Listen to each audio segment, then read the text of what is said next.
Hi guys, this is Jade Steen from the Jade Steen channel. I'm Phil Nelson, his sidekick from Chippewa Falls. And he's also the host of the Jade Steen channel. And we're going to talk about some history. So I'm going to educate you on some cool things. You want to go? Talk about what this place used to be. This used to be a hotel back in the day when the loggers were here when they first discovered this town. It used to be a logging company, and there used to be a prostitution ring on the top floor too. Now it's just an apartment building.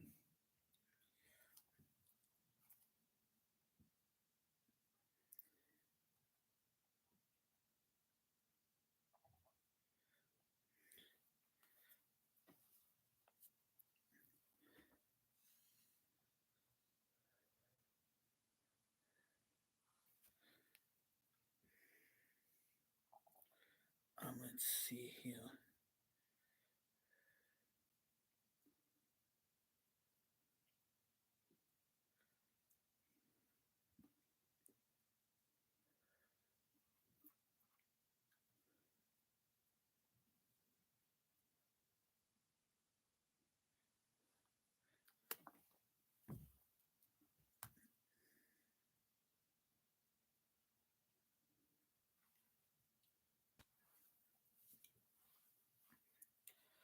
I'll be posting some pictures on my community of what this building looks like because I can't get it clear enough.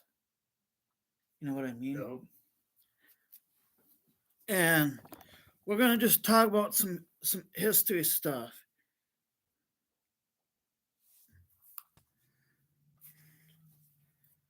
I'm actually gonna post it right now that you can go on my channel and look. I'm gonna create a post.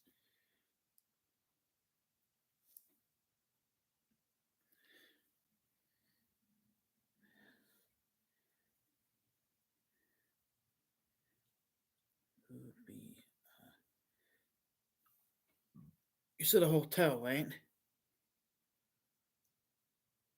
so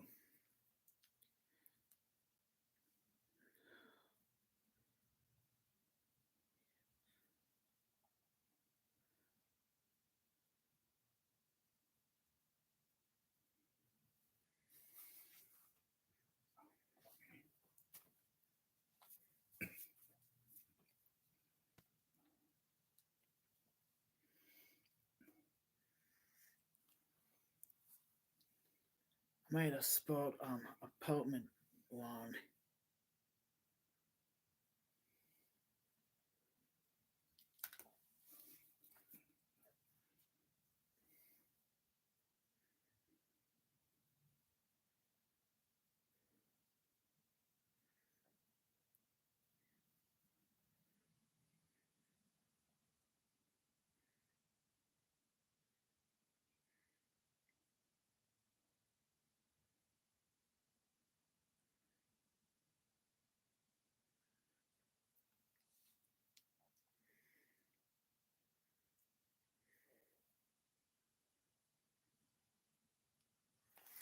Okay, guys, I just posted a video.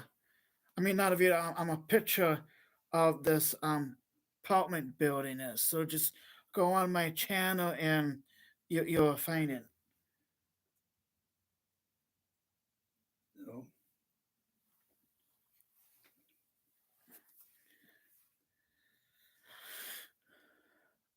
I hope everybody's doing good for a great Monday.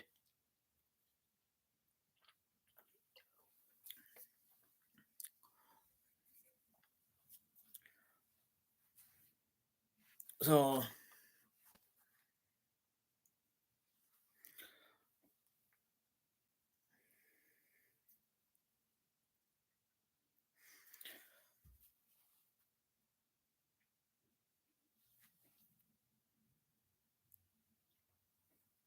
I should just pull up some cool things that I could find to talk about, shouldn't I?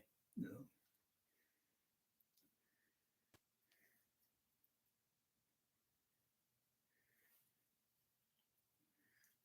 let's see.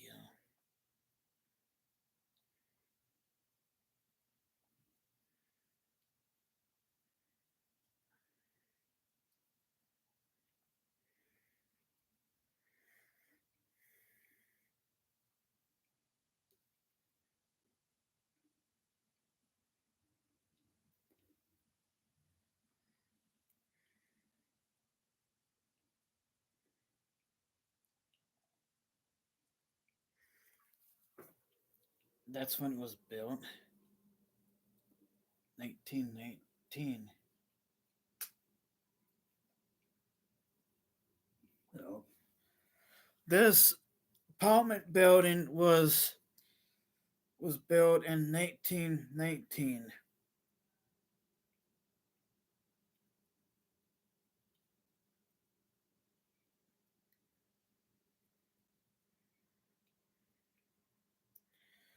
If you ever come to Chippewa Falls, we have a really good Irvine Park where you can go look at the animals in that way. so Then at Christmas time, you can look at the Christmas lights. And Chippewa Falls businessman William Irvine is his firm Chippewa Lumber and Broom Company in L.C. Stanley established Irvine Park in 1906 through a generosity donation of 165.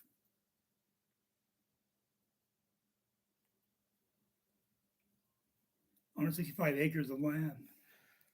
Since then, the size of Irvine Park has grown to 318 acres, and this is a recreational resource for the citizens of Chippewa Falls.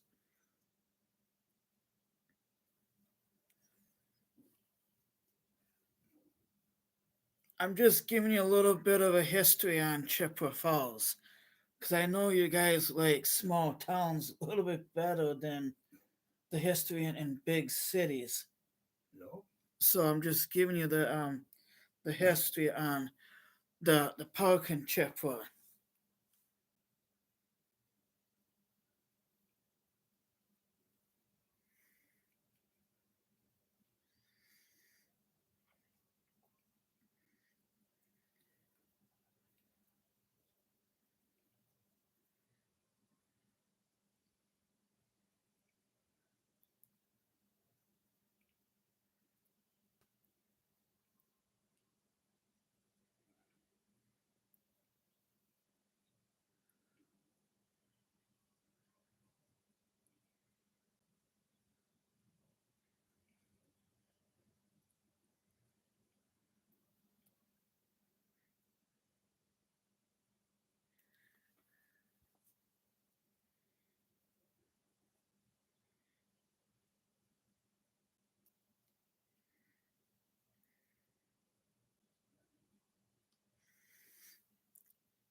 Is the mayor still Craig no, Hoffman?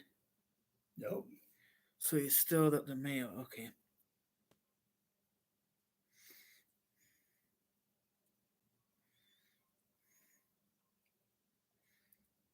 Okay, for thousands of years, the Chippewa River was water highway through a wilderness of forests and swamps through by Where are you? I mean it with it the traveled by Ojibwe people, Native Americans. and others more recent Native Americans guided Norfolk Pete explorers up the river and around the Chippewa Falls. Pierre Pierre the Thor. discovered the Chippewa Spring in 1700 when this area was part of New France. Jonathan Culver Carver. Yep. Culver traveled up the river of France, New France,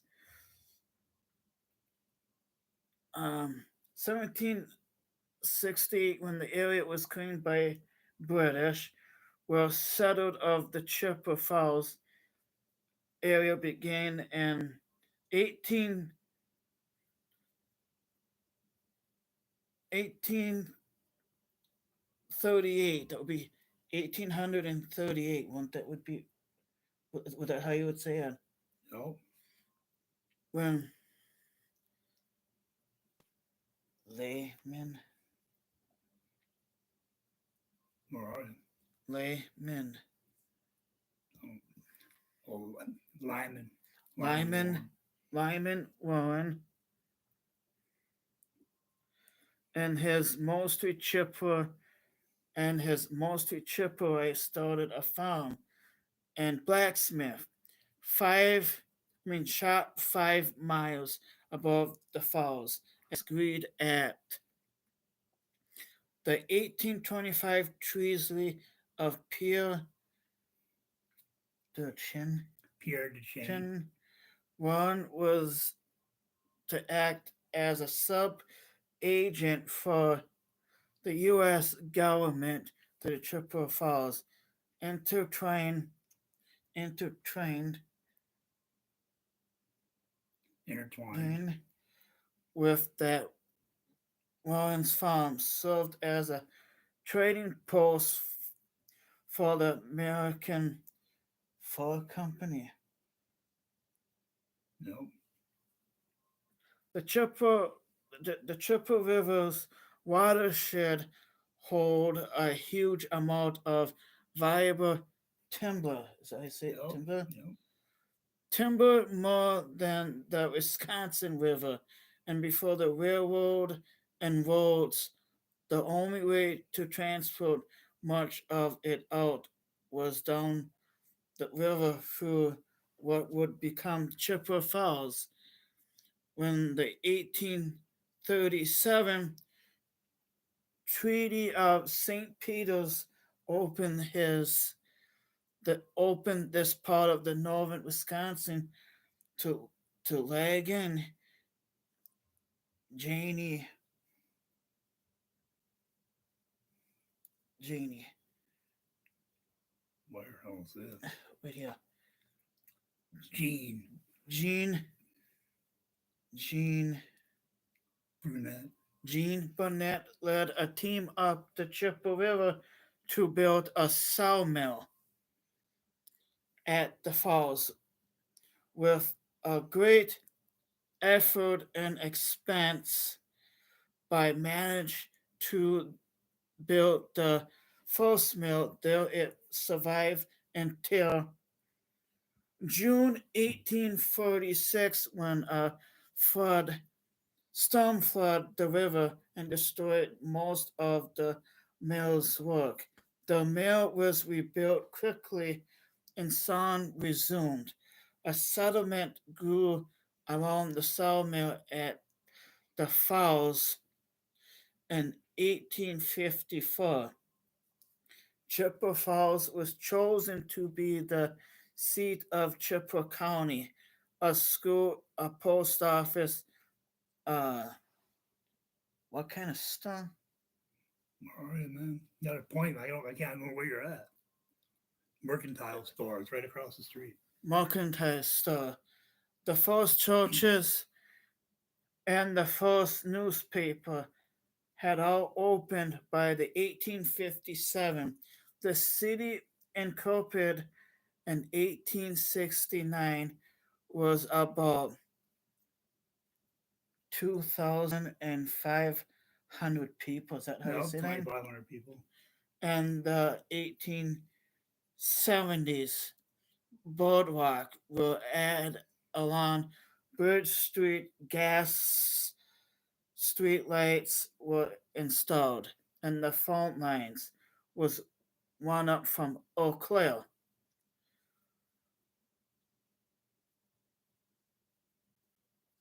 Railroad railroads also arrived in the 1870s.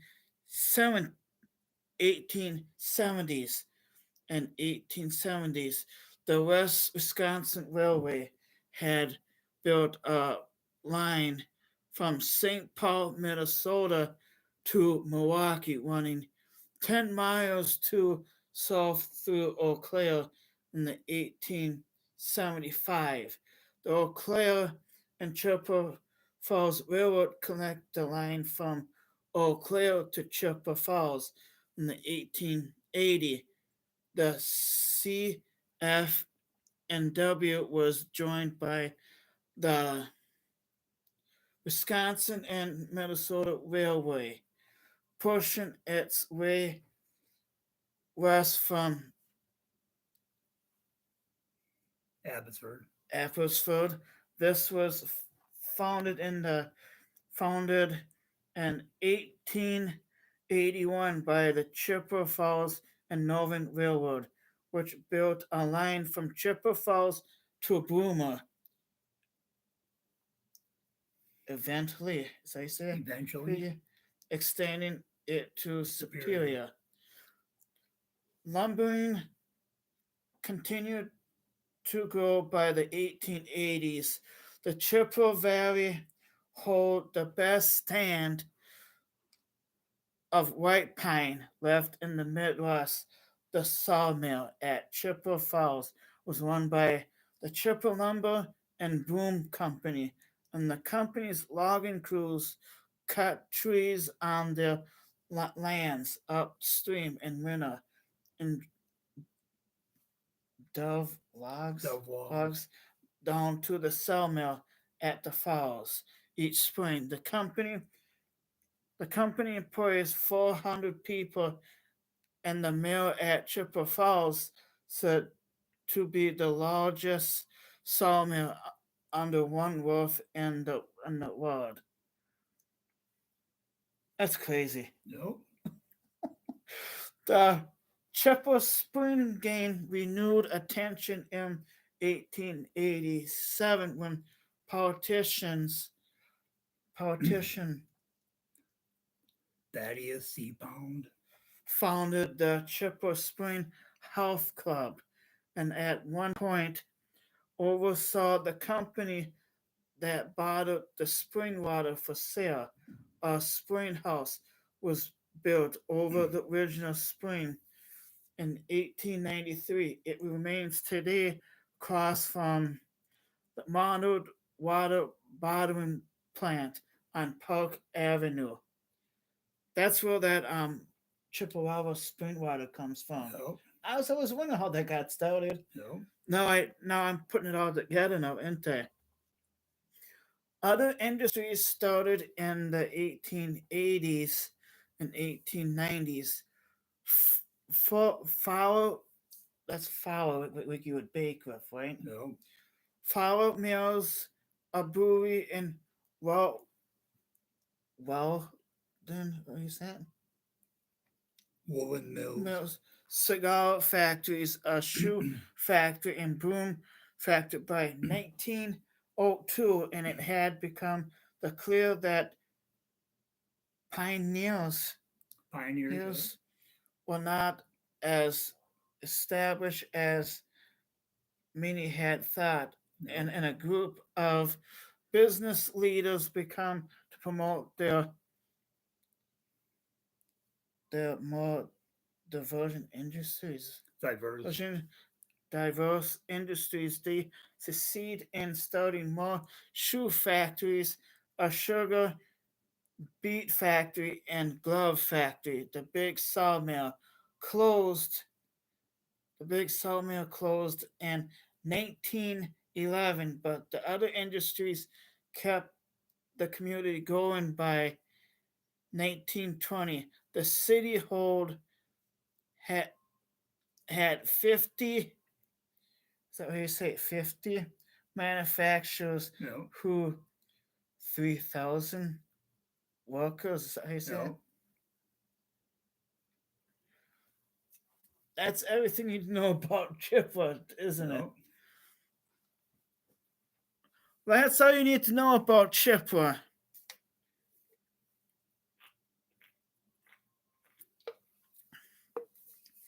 I need a drink after reading that whole thing. I I read it know. like it was nothing. I know.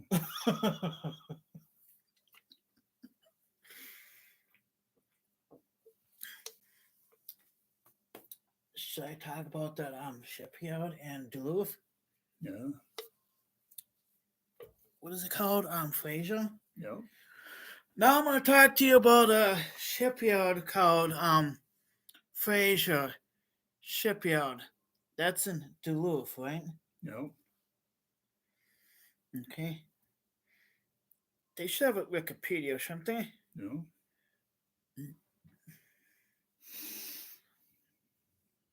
Now I got from one history lesson to the next history.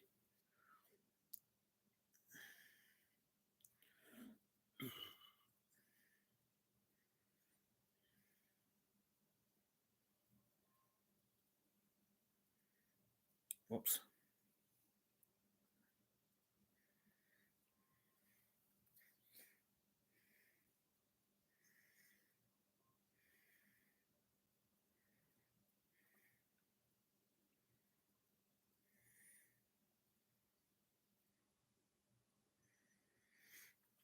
Now I'm going to talk about Fraser Shipyard. Since 1890, we were a part of our history of more than uh, 130 years of Continuous continuous operations. fishing on Lake Superior. The Duluth Seaway Port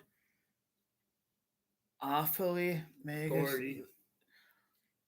wrote an exact recap of the history of Fraser Shipyard. The article is included there with the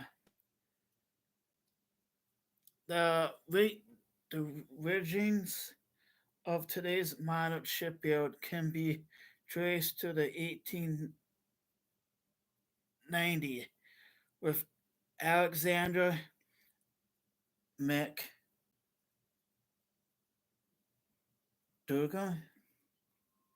Mariah. I'm talking about Alexander McDougall. McDougall moved his whaleback shipbuilding operation from Duluth to an undeveloped strip of land ahead of Howard's Pocket in West Superior. On Christmas Day 1891, leading a team of men and horses, McDougall inherited a is that construction Instruction. Yeah. on what was this stain? Is it this disdain? Distant. Distant. Distant to become perhaps his greatest and most overlooked legendary to the Twin Ports shipbuilding industry, a timber graving dock. The dry dock at Superior instantly became not only the first one built on Lake Superior, but also the largest dry dock on the Great Lakes. During the next 9 years, the American steel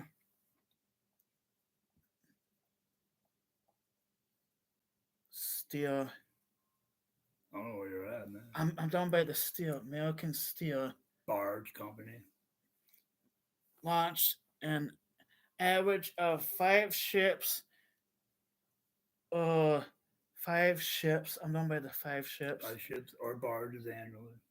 at one time, as at a time, as many as 10 vessels, we burning construction. I'm down here now. Simultaneously. At the Superior Yard. How do you say his name again? McDougall? McDougall. McGoogle. Cessa. As I say it, Cessa? Successor. Successor, the Superior Shipbuilding Company operated the yard from 1890 99 until 1936, producing a total of 30 lake vessels, 25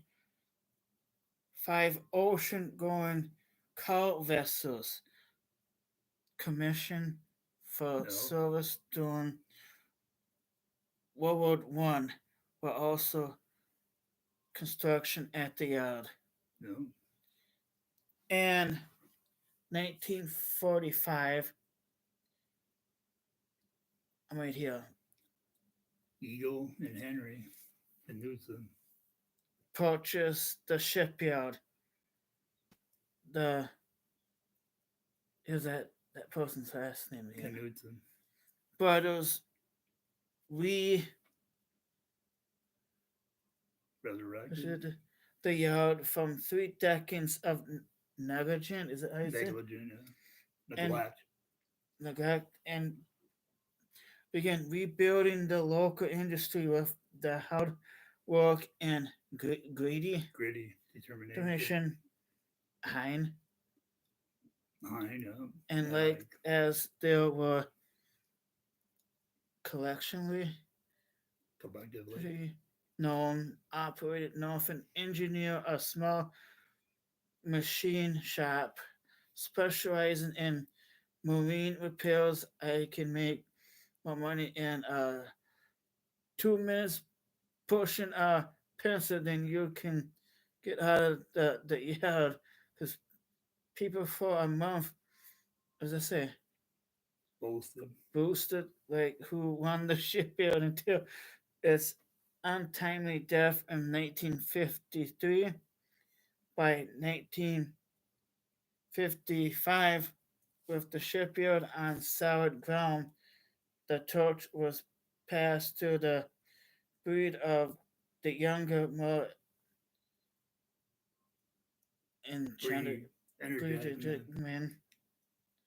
Under the leadership of Robert Mint Fraser, the shipyard continues the the Resurgence. began by the Begun by the Knudsens. Canadians, reaching the reaching new heights in late 1957 when Fraser Nelson Shipbuilding and Dry Dock Company was awarded Those were shadow contracts. to convert the steamer David P. Thompson from a straight deck bulk carrier to a self unloaded vessel. Fraser's unstoppable drive and his personal, there's another one, Charisma.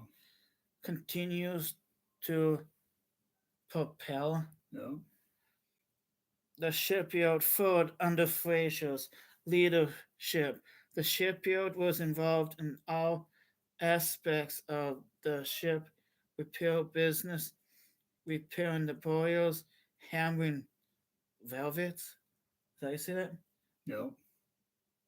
Converting flatbacks to the self unloaders and what does that say? Engaged. No. A tug one. Barges. And installing the bow. What's this one here?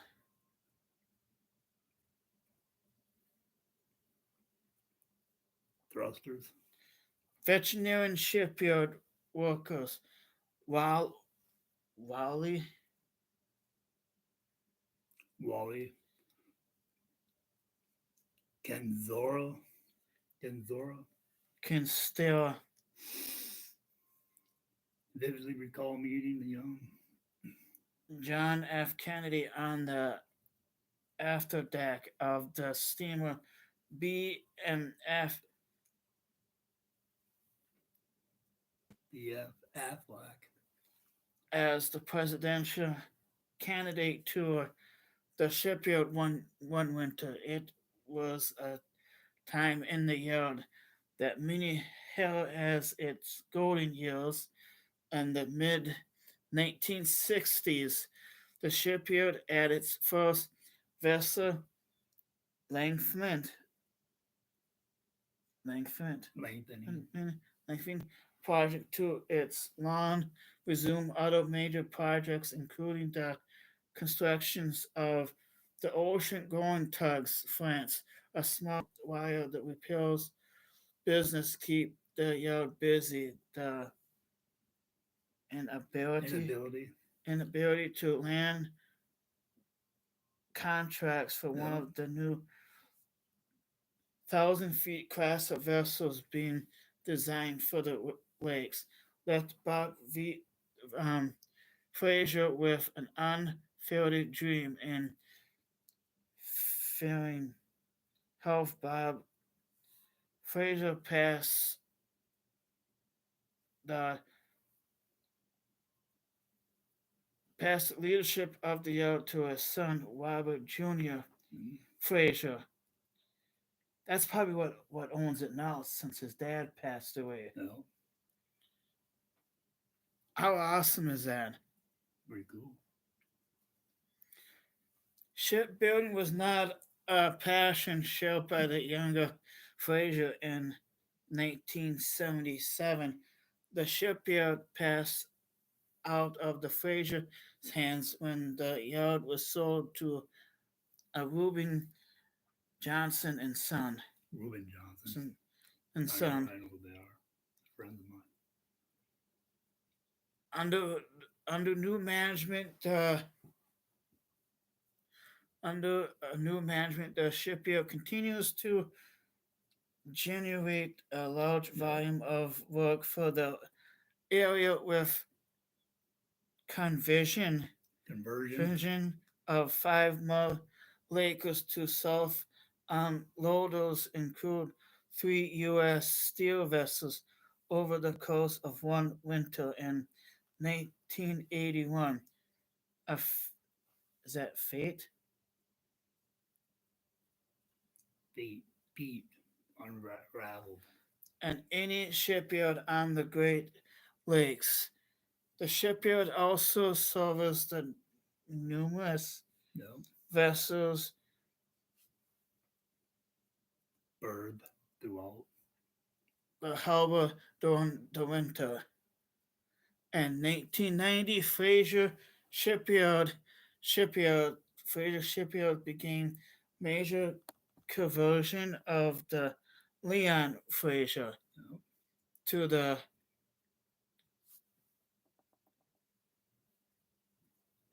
Cement. Come on in. cement bulk carrier.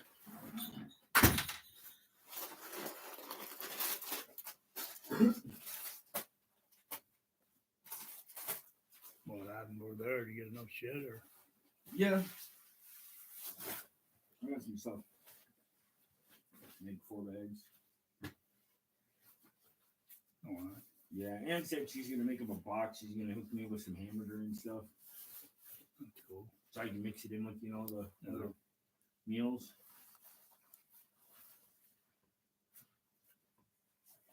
We just got a lot of munchies mainly, No, that's all I order for, man. but that's all I eat most of the time anyway. She got a bunch of gluten-free stuff for me. Oh, that's cool. Yeah, she put it aside. Gluten-free bread and